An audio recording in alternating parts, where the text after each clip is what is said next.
Hello everyone, welcome back to once again.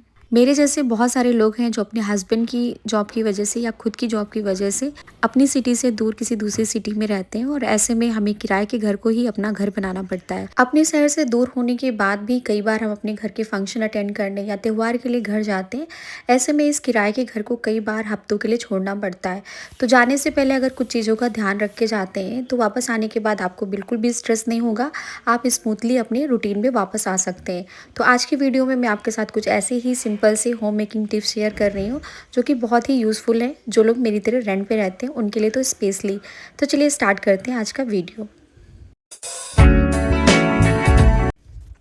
जब भी मुझे घर के लिए जाना होता है तो पहले से कुछ प्लानिंग होती है कि हाँ, इस टाइम पे हमें जाना है। उससे पहले ही मैं अपने घर को काफ़ी हद तक डीप क्लीन करके जाती हूँ ताकि आने के बाद घर मुझे गंदा ना मिले। तो अभी तो होली थी, तो होली से पहले ही मैंने अपने इस घर की डीप क्लीनिंग की थी और आपके साथ वीडियो भी शेयर किया था। और अब होली हो गई थी, उसके बाद 8-10 दिन के बाद हम आए क्योंकि हमारी छुट्टी जो थी वो लगभग होली के आसपास मिली थी। तो हमने फिर इधर का टाइम थोड़ा ले लिया था। तो आने के बाद सबसे पहले तो घर के अंदर इस तरह से सामान जमा हो जाता है जो कि घर का एक बड़ा एरिया ऑक्यूपाइड हो जाता है और देखने में बिल्कुल भी अच्छा नहीं लगता है। कई बार हम थके होते हैं तो हमारा मन भी नहीं करता है इन सब चीज़ों को करने का। और मेरा घर लखनऊ है तो वहाँ से ऋषिकेश आने में मुझे 12 घंटे लग जाते हैं बाई कार। तो कार में तो काफ़ी ज़्यादा थकावट हो जाती है, फिर भी हम बीच बीच में ब्रेक लेते हुए आए रास्ते में कुछ खाते पीते। तो आने के बाद थोड़ा सा मैंने रेस्ट किया था और उसके बाद फ्रेश होकर फिर वापस अपने काम में लग गई हूँ। बीच में थोड़ा सा ब्रेक लेने के बाद जब हम काम स्टार्ट करते हैं तो फिर से हम एनर्जी से भर जाते हैं। तो अब आधे 1 घंटे के लिए मैंने थोड़ा सा टाइम निकाला कि जो भी चीज़ें आई थी उनको पहले उनकी जगह पे रख देती हूँ। तो सबसे पहले मैंने बैग लगाए और उसके बाद ये थोड़ा सा राशन घर से आया है, आटा और चावल जो कि गांव से इस बार आया है। थोड़ा सा ज़्यादा है तो अभी बोरियों में रखा है। किचन में थोड़े से डब्बे खाली करके फिर फिल करूँगी। उसके साथ ही बहुत सारी छोटी-छोटी चीज़ें साथ में आ गई थी, जैसे पानी की बॉटल्स वगैरह, स्लीपर हैं। ये सब एक्स्ट्रा सामान जो हम साथ में लेके जाते हैं और फिर लाते भी। तो इनको वापस से इनकी जगह पे रखा। तो ये कुछ ऐसे स्लीपर और सैंडल्स थे जो कि सिर्फ़ हमने पार्टी या ओकेज़न्स पे ही पहने थे। तो इनको नहीं भी रखती तब भी काम चल जाता, पर फटाफट मैंने शू रैक में रख दिया और बाहर के स्लीपर हमने बाहर वाले शू रैक में। उसके बाद मेरी नज़र प्लांट पे पड़ी तो मैंने देखा जितने भी प्लांट्स मैंने पानी में ग्रो किए थे ना, उनकी कंडीशन काफ़ी ख़राब हो गई थी क्योंकि उनका पानी काफ़ी ज़्यादा सूख गया था और जो इनके रूट्स थे वो भी बहुत चिपचिपे से हो गए थे। उनके अंदर एल्गी आ गई थी, यानी कि काई। और उसके बाद जो मेरे बाकी के प्लांट्स थे उनकी मैंने मिट्टी चेक करी तो हल्की-हल्की सी अभी नमी थी क्योंकि अभी गर्मी का मौसम बहुत ज़्यादा नहीं है। तो मिट्टी वाले प्लांट्स तो काफ़ी ठीक-ठाक कंडीशन में थे। लेकिन ये जो मैंने पानी में ग्रो किए थे इनमें से पानी जो है आधा ख़त्म हो गया था और इनकी रूट्स काफ़ी ज़्यादा चिकनी हो गई थी एल्गी की वजह से। तो मैंने ब्रश से अच्छे से इन बॉटल्स को साफ़ किया। तो जाने से पहले मैं अच्छे से इन बॉटल्स को क्लीन करके और पानी भर के गई थी। फिर भी आप देख सकते हैं कि 10 दिन में काफ़ी सारे प्लांट्स की जो रूट्स हैं वो सड़ने लगे हैं और यहाँ पे देखिए लीफ भी जो है येलो हो गए। आते-आते सबसे पहले मैंने लीफ निकाली थी जिसका वीडियो शूट नहीं किया था। काफ़ी सारे प्लांट्स थे जिनकी येलो-येलो लीफ आ गई थी, तो उनको भी मैंने साइड में ऐसे ही निकाल के रख दिया है। तो देखिए ये सब छोटी-छोटी चीज़ें होती है, इन्हीं से हमारा घर सुंदर लगता है। और अगर हम कुछ दिनों के लिए घर चले जाते हैं, अगर इनका ध्यान ना रखें तो वापस आने के बाद जो हमारी मेहनत होती है ना वो बेकार हो जाती है। तो सारे प्लांट्स को उनकी जगह पे रखा, सब कुछ चेक कर लिया और उसके बाद फिर किचन में स्टार्ट हो गया मेरा क्लीनिंग रूटीन। होली से पहले हम गए थे और जाने से पहले मैंने अपने पूरे घर की डीप क्लीनिंग अच्छे से की थी। आपके साथ एक वीडियो भी शेयर किया था अपना बेडरूम और लिविंग रूम का। उसके बाद मैंने किचन भी साफ़ किया था, लेकिन इतना ज़्यादा टाइम नहीं था तो वीडियो शूट नहीं किया था। तो किचन प्रॉपर अच्छे से क्लीन था, लेकिन 10 दिन तक बंद था किचन। तो थोड़ा बहुत मैंने इसको डिसइंफेक्ट कर दिया है और उसके लिए मेरे पास एक सोल्यूशन रहता है विनेगर, सोडा और डिश वॉश का। तो बस उसी से क्लीन कर लिया और उसके बाद यहाँ पर मैंने दूध और दही निकाल के रखा था। तो दूध को गर्म होने के लिए रख दिया और दही को फ्रिज में रख दिया। तो सब्जियों के साथ ये बेसिक चीज़ें होती हैं जो हम लेकर आ गए थे क्योंकि अब शाम का डिनर भी मुझे बनाना है। इस बार होली से 2 दिन पहले मेरी सिस्टर की एनिवर्सरी थी और उसकी एनिवर्सरी 1 दिन पहले मेरी एनिवर्सरी थी। तो मैंने वहाँ पर ही फैमिली के साथ सेलिब्रेट किया। तो 10 दिन काफ़ी ज़्यादा मेरे ऐसे हो गए थे ना, जिसमें मेरा ज़्यादातर समय जो है वो आने जाने में ही निकल गया। कभी ससुराल, कभी मायके और कभी हम पार्टी वगैरह करने के लिए बाहर भी चले गए। तो लास्ट में मैं आपके साथ कुछ फ़ोटोज़ भी शेयर करूँगी क्योंकि व्लॉग तो मैं नहीं बनाती हूँ उस तरह के जिसमें मैं आपको हर चीज़ दिखा सकूँ, क्योंकि मैं आपके साथ अपने घर से रिलेटेड ही वीडियोज़ बनाती हूँ। अगर आप मेरी पर्सनल लाइफ को देखना चाहते हैं तो आप मुझे इंस्टाग्राम पे भी फॉलो कर सकते हैं। तो छोटे-छोटे काम ख़त्म करने के बाद मैंने चाय बनाई क्योंकि हस्बैंड थोड़ा-सा रेस्ट करके उठ गए थे। तो उनको चाय देकर आई, साथ में बैठकर मैंने भी पिया और फिर आ गई थी सब्जियों को साफ़ करने के लिए। क्योंकि अगर पॉलीथीन में भर कर रख देंगे तो सुबह फिर से इन्हीं काम में लगना पड़ेगा। तो मैंने सोचा 10 मिनट का यहाँ पर टाइम देती हूँ और फटाफट सब्जियों को साफ़ कर लूँगी। तो नेक्स्ट डे से मेरा जो रूटीन है कुकिंग वाला वो अच्छे से शुरू हो जाएगा। तो यहाँ पे सारी चीज़ों को सेट कर दिया और उसके बाद थोड़ा-सा टाइम मिला तो मैंने सोचा कि लगे हाथ इन चीज़ों को भी रख देती। तो मम्मी ने इस बार मुझे पापड़ भेजे थे, चिप्स, अचार और हमारे घर से सरसों का ऑयल भी आ जाता है, तो वो मैं आते-आते ही उन बॉटल्स को रख दिया था। वैसे हमारे पास बहुत सारा सामान था, जो उस टाइम रख सकती थी उसको रख दिया था और जो नहीं रख पाई थी, उसे मैं अब रख रही हूँ और आप लोगों के साथ शेयर कर रही हूँ।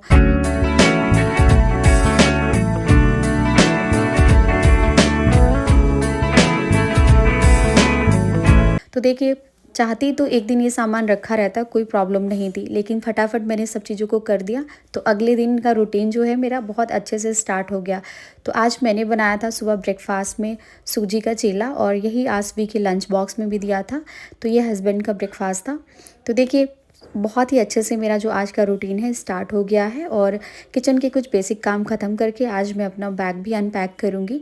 और यहाँ पर सब्जियों के जो डब्बे थे ना, उनको मैं पहले से क्लीन करके गई थी और फ्रिज को भी साफ़ कर दिया था।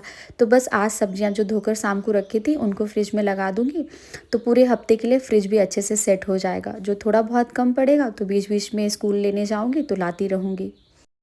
आप में से काफ़ी सारे लोग मेरी क्लीनिंग वीडियो देखना चाहते हैं और काफ़ी सारे लोग मुझे कमेंट करते हैं कि प्लीज़ आप अपने डेली व्लॉग शेयर करिए। तो देखिए, एडिटिंग में बहुत सारा टाइम जाता है और डेली वीडियो बनाना पॉसिबल नहीं हो पाता है। फिर भी मैं आजकल ट्राई कर रही हूँ कि आपके साथ अपने व्लॉग शेयर कर सकूँ। तो आज थोड़ा-सा मैंने ब्लिंकिट से सामान भी मँगाया था क्योंकि जब भी हम 10 दिनों के लिए कहीं जाते वापस आते हैं तो कुछ ना कुछ किचन में कम ही हो जाता है।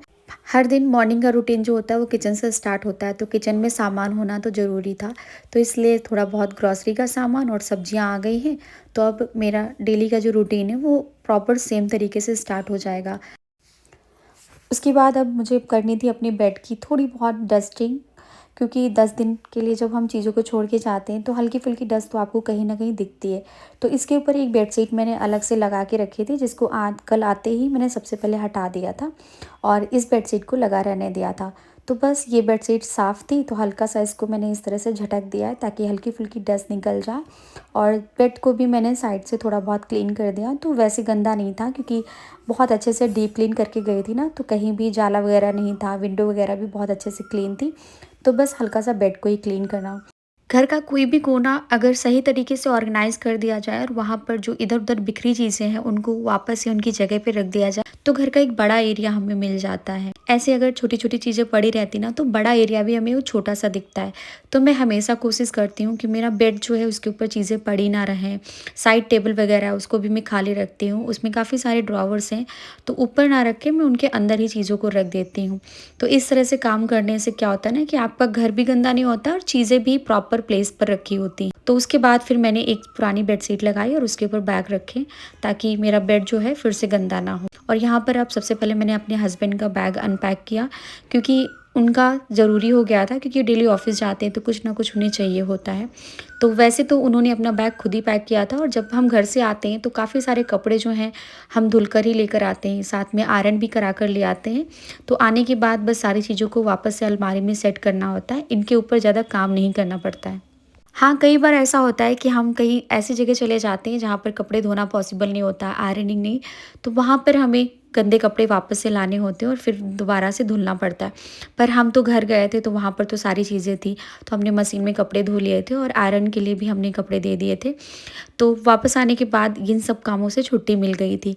तो बस अब इन चीज़ों को वापस से उनकी जगह पे रख दिया है और अभी मैंने विंटर के कपड़े नहीं रखे हैं क्योंकि जाने से पहले थोड़ी बहुत ठंड थी और ये भी सोच के नहीं रखा था क्योंकि कुछ कपड़े ऐसे थे जो अब मुझे नहीं पहनने थे। जैसे शादी थी तो वेडिंग के लिए जो मैंने साड़ी वगैरह या आसपी के कपड़े थे, हस्बैंड का सूट था, तो इन सब चीज़ों को बेड के अंदर रखना था, तो बार-बार बेड बॉक्स ना खोलना पड़े, तो यही सोचकर मैंने अभी नहीं रखे थे। बस जाने से पहले सारे कपड़ों को अच्छे से वॉश कर लिया था, फोल्ड फ़ोल्ड करके उनका स्टैक बना के रख दिया था कि वापस आने के बाद जो हमारे बैग खाली होंगे ना, उन्हीं बैग्स के अंदर फिर से हम अपने वूलन कपड़े रख देंगे। वैसे कुछ ऑर्गेनाइज़र भी मैंने मंगवाए हैं, अभी आए नहीं, जैसे मुझे रिसीव हो जाएँगे तो मैं आपके साथ ज़रूर शेयर करूँगी। तो बस यहाँ पर बैग खाली करके मैंने साइड में रख दिया था और यहाँ पर आस्वी के कुछ ऐसे कपड़े थे जो वो डेली में पहनती है, जैसे कि मेरे साथ मार्केट वगैरह जाना होता है, और कुछ थे जिनके 1-2 सेट मैं एक्स्ट्रा रखती हूँ जो कि ट्रैवलिंग के टाइम पर यूज़ होते हैं। इस तरह के छोटे-छोटे पाउच मैं यूज़ करती हूँ जो कि ट्रांसपेरेंट होते हैं और इनके अंदर सॉक्स हैंकी ईज़िली मिल जाते हैं। तो कुछ पैकेट्स मैंने हस्बैंड को दे रखे हैं और कुछ मैंने बेटी के लिए रख रखे हैं। तो बस इन सारी चीज़ों को वापस ये उनकी जगह पे रख रही थी। तो एक वार्डरोब है जिसके अंदर हस्बैंड और बेटी के कपड़े रखती हूँ, और मेरे बेडरूम में जो वॉल से अटैच्ड वार्डरोब है जो कि इस घर से मिला हुआ है, उसमें मैं अपने कपड़े रखती हूँ। तो यहाँ पर आस्वी के जितने भी कपड़े थे उनको मैंने इस तरह से बास्केट में रख दिया है। तो देखिए, इस तरह से रखने से चीज़ें ऑर्गेनाइज भी रहती हैं और देखने में हमारा वार्डरोब भी अच्छा रहता है और आपस में चीज़ें मिक्स नहीं होती हैं। तो वापस आने के बाद भी जो चीज़ें हैं सेम उसी तरह से मैंने एडजस्ट कर दी हैं और यहाँ पर मुझे कोई भी प्रॉब्लम नहीं हुई है। बस अब जब मुझे विंटर के कपड़े रखने होंगे तो उनको भी आराम से रख दूँगी और तब मुझे काफ़ी ज़्यादा स्पेस भी मिल जाएगा। इस बार मेरी एनिवर्सरी और मेरी सिस्टर की एनिवर्सरी थी, तो मुझे थोड़े से कपड़े और लेके जाना पड़ा, और मेरे यहाँ एक शादी भी थी तो उसके लिए भी मैं साड़ी वगैरह लेकर गई थी, और कुछ साड़ी मैं फ़ैब में गई थी तो छोड़ कर आई थी मम्मी के पास, क्योंकि फ़ैब में भी एक शादी मैंने अटेंड की थी। वैसे मैं आपके साथ ब्लॉग नहीं शेयर करती हूँ तो शायद आप लोगों को पता नहीं होगा, लेकिन अगर आप मुझे इंस्टाग्राम पे ज्वाइन करेंगे तो आप लोगों को अपडेट्स मिल जाएंगी मेरी लाइफ के, कि मैं भी थोड़ा बहुत इंजॉय करती हूँ, फैमिली के साथ टाइम स्पेंड करती हूँ, घूमने भी जाती हूँ। और इस बार देखिए मैंने कुछ कपड़े भी लखनऊ से ख़रीदे हैं जो कि गाड़ा भंडार से मैंने लिया है। लखनऊ का बहुत अच्छा स्टोर है और हमारे यहाँ जब भी वेडिंग वगैरह होती है तो वहीं से परचेजिंग की जाती है। तो 2 सूट मैंने वहाँ से लिए हैं जो कि कभी पहनूंगी तो आप लोगों के साथ शेयर करूँगी। कुछ साड़ियाँ थी जो कि पहले से ही मम्मी के पास रख के आई थी तो वो इस बार ले आई थी। मेरे पास ये कुछ साड़ी ऑर्गेनाइज़र है जिनकी हेल्प से मैं अपनी साड़ियों को, सूट को ऑर्गेनाइज़ करके रखती हूँ, और ये ट्रैवलिंग के टाइम पे भी यूज़ हो जाते हैं, क्योंकि अलग अलग करके जब हम चीज़ों को रखते हैं ना तो बैग के अंदर भी चीज़ें मिक्स नहीं होती हैं। ये 2 साड़ियाँ हैं जो कि मेरे हस्बैंड ने इस साल मुझे गिफ्ट की। ऑफ़िस के काम से उन्हें चेन्नई जाना था और वहीं से वो कांचीपुरम भी गए थे, तो वहाँ से उन्होंने मेरे लिए कांजीवरम 2 साड़ियाँ लेकर आए हैं जो कि मुझे बहुत पसंद आई। ये दोनों साड़ियाँ मैंने इस साल शादी थी उनमें पहनी, एक फ़ैब में पहनी थी और एक अभी मार्च में होली से पहले। और अब ये ड्राई क्लीन करानी है तो बस इनको मैं ऐसे ही फ़ोल्ड करके रख दूँगी। और मुझे बहुत ज़्यादा पसंद आई क्योंकि ये प्योर सिल्क थ्रेड की बनी हुई है और कपड़ा इनका इतना अच्छा है ना, छूने में एकदम बिल्कुल मखमल की तरह सॉफ्ट लग रही थी। मेरे पास और भी सिल्क की साड़ियाँ हैं पर जितना शाइन इसका अच्छा आ रहा था उतना बाकी साड़ियों का नहीं आ रहा था, और ये विदाउट आयरनिंग ही काफ़ी अच्छी लग रही थी। वैसे इन्हें ड्राई क्लीन करा के आयरन करा के फिर मैं इन्हें रखूँगी। तो अभी फ़िलहाल मैंने इस तरह से इस साड़ी ऑर्गेनाइज़र में पैक कर दिया है ताकि बाहर रखने पे डस्ट वगैरह ना जाए। घर जाने से पहले मैंने विंटर के जितने भी कपड़े थे उनको इस तरह से ऑर्गेनाइज़ करके गई थी ताकि वापस आऊँ तो चीज़ें आपस में मिक्स ना मिले, और जब भी पैकिंग करनी हो तो चीज़ों को आसानी से मैं उठा के बस फ़ोल्ड करके पैक कर दूँ। तो यहाँ पर सारी मेरे कपड़ों की जो विंटर वाले थे ना उनकी क्लीनिंग हो चुकी है। बस अब बैग खाली हो गए और कुछ ऑर्गेनाइज़र मैंने मंगवाए, वो अगर आ जाएँगे तो नेक्स्ट वीडियो में मैं आपके साथ शेयर करूँगी। जब भी मैं वेडिंग या कोई पार्टी वगैरह अटेंड करने के लिए लखनऊ जाती हूँ तो साथ में मुझे ज्वेलरी और मेकअप का सामान भी ले जाना पड़ता है, और ऐसे में इन चीज़ों को बहुत अच्छे से ऑर्गेनाइज़ करके अगर ना ले जाओ तो टाइम पे चीज़ें नहीं मिलती, बैग के अंदर ही चीज़ें खो जाती हैं। अब ये किराए का घर ही हमारा अपना घर हो गया जहाँ पर मैंने अपनी सारी चीज़ों को रख लिया है, और ससुराल में तो बहुत ही कम रुकना होता है, मायके में भी 1 या 2 दिन ही रुकना होता है। तो वहाँ पर मैं सामान नहीं रखती हूँ क्योंकि कई बार यहाँ ज़रूरत पड़ती है तो चीज़ें वहाँ रह जाती हैं। तो इससे बेटर है कि मैं यहीं पे रखती हूँ, और जब मुझे जाना होता है तो इस तरह के मैंने अपने पास कुछ ऑर्गेनाइज़र बॉक्स रखे हैं, कुछ पाउचेस रखे हैं जिनके अंदर सारी चीज़ों को ऑर्गेनाइज़ करके बैग के अंदर ले जाना काफ़ी ईज़ी हो जाता है। तो देखिए सारी चीज़ों को वापस से सेट कर दिया है और इस छोटे से ड्रॉवर के अंदर मैंने बहुत सारी चीज़ों को रख दिया। तो देखिए नीचे वाला जो स्पेस है वहाँ पर मैंने अपने सारे ज्वेलरी के बॉक्सेस रखे हैं, और बीच का ड्रॉवर है उसके अंदर कुछ थोड़ी बहुत सामान रखे, और साइड में ये प्लास्टिक के ड्रॉवर में भी अपनी चूड़ी बैंगल्स वगैरह को ऑर्गेनाइज़ करके रखा है। इस बार मैंने अपनी आई टेस्ट भी कराई और लेंस कार्ड से अपना जो ग्लासेस हैं वो भी बनवाएं, क्योंकि अब थोड़ा बहुत मुझे स्क्रीन टाइम भी देना पड़ता है क्योंकि वीडियो एडिटिंग करने में थोड़ा तो समय लगता है। मेकअप का सामान रखने के लिए मेरे पास एक पाउचेस और एक छोटा सा बॉक्स है जिसके अंदर मैंने चीज़ें रखी थी। तो एक तो मैं ट्रैवल के टाइम पे यूज़ करती हूँ, एक जो शादी वादी के लिए स्पेशली यूज़ करते हैं, तो उसमें बहुत अच्छी अच्छी चीज़ें ऑर्गेनाइज हो जाती है। तो उनको लेकर गई थी, उन्हें भी खाली कर दिया है, सामान को वापस से अपने ड्रेसिंग टेबल में लगा दिया है। और उसके बाद मैंने बैग को भी खोला, क्योंकि हैंड पर्स वगैरह में भी हम कुछ ना कुछ चीज़ें रख लेते हैं और जब फिर अगेन कहीं जाना होता है तो पता चलता है कि बैग में फालतू की चीज़ें रखी हुई हैं। तो यहाँ पर जो भी एक्स्ट्रा सामान था उसको मैंने निकाल दिया और बस इसको खाली कर लिया है। और इस तरह से चीज़ों को वापस से रखने से बिल्कुल भी टेंशन नहीं होती है।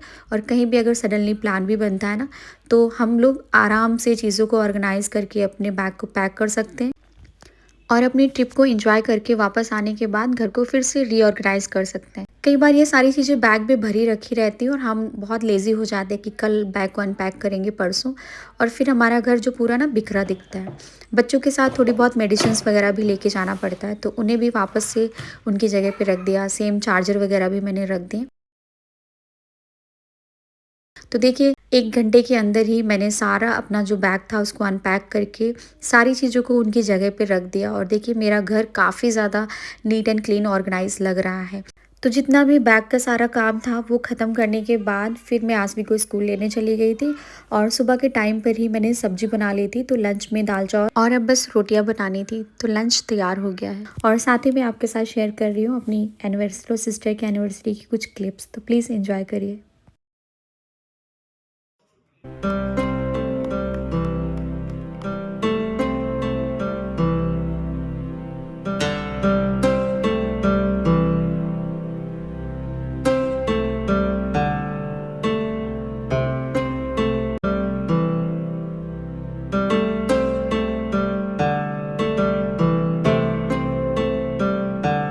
सो फ्रेंड्स, यही था आज का वीडियो। आई होप आप लोगों को पसंद आया होगा। तो प्लीज़ लाइक एंड कमेंट तो करिए और अगर आप मेरे चैनल पे पहली बार आए हैं तो चैनल को सब्सक्राइब भी कर लीजिए।